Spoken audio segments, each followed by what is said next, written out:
qui est élu député La France Insoumise des Bouches-du-Rhône et coordinateur de son parti La France Insoumise. Bonjour Manuel Bompard. Bonjour. Vous avez envie d'aller aux États-Unis, vous, en vacances? Honnêtement, dans le contexte actuel, pas c'est pas forcément ma destination de prédilection.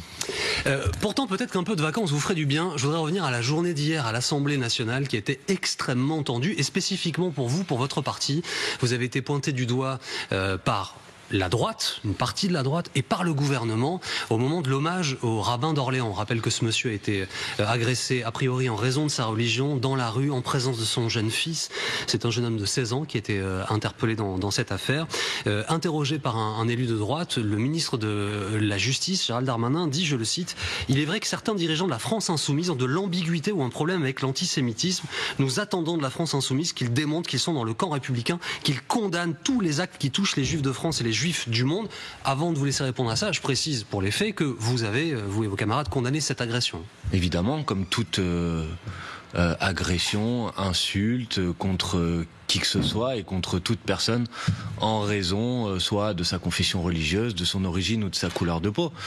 Et monsieur Darmanin n'a rien à attendre de nous sur ce sujet puisque précisément, à chaque fois qu'une personne en France a été ciblée en raison de sa religion, de sa couleur de peau ou de son origine, les députés, les militants de la France Insoumise ont été à ses côtés. Et je vais vous dire, s'il y a bien une personne qui est très mal placée pour me donner des leçons sur ce sujet, c'est bien monsieur Darmanin, puisque monsieur Darmanin, il y a à peu près 2 ans, publiait un livre dans lequel il reprenait et il saluait les politiques de Napoléon contre les Juifs. Et à l'époque, il avait justement été ciblé ou accusé d'avoir, en quelque sorte, dans ce livre, relayé des stéréotypes qui étaient des stéréotypes antisémites. Donc franchement, je n'ai pas de leçons à recevoir de monsieur Darmanin. Mais est-ce qu'à chaque fois qu'il va y avoir des actes antisémites en France, et malheureusement il y en a de plus en plus, on va vous poser la question, est-ce que cette phrase de l'antisémitisme résiduel qu'a écrite Jean-Luc Mélenchon, elle va vous accompagner encore pendant des mois et des années? Monsieur Boursier, s'il vous plaît, est-ce que vous savez que la semaine dernière au Sénat, monsieur Retailleau a dit que l'antisémitisme était résiduel à l'extrême droite? Et est-ce que quelqu'un lui a fait quelques reproches que ce soit, alors que le rapport de la CNCDH est très très clair sur ce sujet? Il a été publié il y a quelques mois et il dit que si malheureusement l'antisémitisme existe dans la société dans son ensemble, les préjugés, les stéréotypes antisémites sont malheureusement surreprésentés à la droite et à l'extrême droite de l'échiquier politique. Vous voyez, donc il faut arrêter. Moi, vous me posez la question de savoir si à chaque fois, et j'espère le moins souvent évidemment, qu'il y aura quelque chose d'antisémite en France, on allait nous poser la question. Moi, je trouve ça déplorable qu'on utilise un drame de cette nature pour essayer de régler des comptes politiques. Donc, la France Insoumise, elle a toujours été présente pour dénoncer toute forme d'action antisémite, comme d'ailleurs toute forme d'action raciste de quelque nature que ce soit. Y avait-il des élus LFI, c'est une vraie question, oui. Pas la réponse, à la mobilisation pour oui. Boualem Sansal hier? Je vous réponds. Je croyais que vous alliez me parler du rassemblement de solidarité avec le rabbin d'Orléans qui avait lieu à Orléans, et sur ce sujet, je vous réponds. Mobilisation en soutien à Boualem Sansal. Je ne sais pas, je ne crois pas qu'il y ait eu des députés de la France Insoumise, mais les députés de la France Insoumise, les eurodéputés de la France Insoumise, l'ensemble des dirigeants de la France Insoumise ont toujours pris position de manière très claire sur ce sujet, en disant qu'évidemment on ne pouvait pas accepter qu'un écrivain, qu'une personne soit enfermée en raison de ses opinions politiques, quelles qu'elles soient d'ailleurs. Est-il vrai que personnellement je ne les partage pas. Est-il vrai que les élus des LFI ont voté contre une résolution en commission qui visait à soutenir Boualem Sansal? Non, pas du tout. Il y a eu une résolution en commission des affaires européennes à l'Assemblée nationale dans lequel c'était une sorte de melting pot, dans lequel il y avait effectivement une demande de libération de Boualem Sansal, mais il y avait aussi par exemple une menace de suspension d'un accord d'association qui existe entre l'Union européenne et l'Algérie. Et nous avons proposé un amendement pour dire faisons une résolution qui se limite à demander la libération de Boualem Sansal. Vous ne voulez pas durcir le ton, vous ne voulez pas des représailles proposées par Bruno Retailleau? Ce n'est pas que je ne veux pas des représailles, c'est juste que je pense que c'est totalement inefficace, y compris si notre objectif est d'obtenir la libération de cette personne. Regardez la preuve.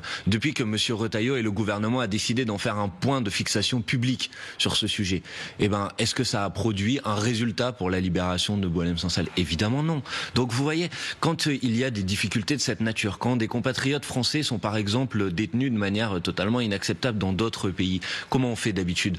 On agit par la diplomatie pour obtenir la libération de la manière la plus rapide possible, en faisant un point de fixation publique pour les petits intérêts politiciens de M. Monsieur Retailleau, parce que tout le monde a compris que Monsieur Retailleau est monté dans une escalade vis-à-vis de l'Algérie pour servir ses propres ambitions personnelles. En faisant ça, en vérité, Monsieur Retailleau n'en a rien à faire de la libération de Monsieur Sansal. Donc si vous voulez obtenir ce résultat, il faut certainement pas utiliser la méthode de Monsieur Retailleau. Hier, il y avait Monsieur Boismran à votre place. Il est maire de Saint-Ouen, il est socialiste. Oui. Lui, il appelle une division très simple. Enfin, en tout cas, un rejet très simple d'une alliance avec la France insoumise. Les socialistes qui ne veulent toujours pas censurer le gouvernement, contrairement à vous. Vous n'êtes donc plus du tout alliés. C'est une certitude désormais? Écoutez, d'abord, la question qui nous est posée, c'est de savoir si oui ou non il faut censurer ce gouvernement. Moi, je suis évidemment favorable à la censure de ce gouvernement. J'ai d'ailleurs, avec mes collègues de la France insoumise, déposé 5 motions de censure depuis le mois de janvier pour essayer de faire tomber le gouvernement. Est-ce qui se passe avec le conclave des retraites? Est-ce que vous dites aux socialistes, regardez, accompagnez-nous? Précisément, les socialistes, quand ils ont refusé de censurer le gouvernement, l'ont fait notamment en disant mais il va y avoir le conclave sur les retraites, donc peut-être qu'on va pouvoir obtenir l'abrogation de la réforme des retraites. Je pense que tout le monde a compris désormais que ce conclave n'aboutira pas sur l'abrogation de la réforme des retraites. François Bayrou a en quelque sorte sonné la fin de la récréation sur ce sujet.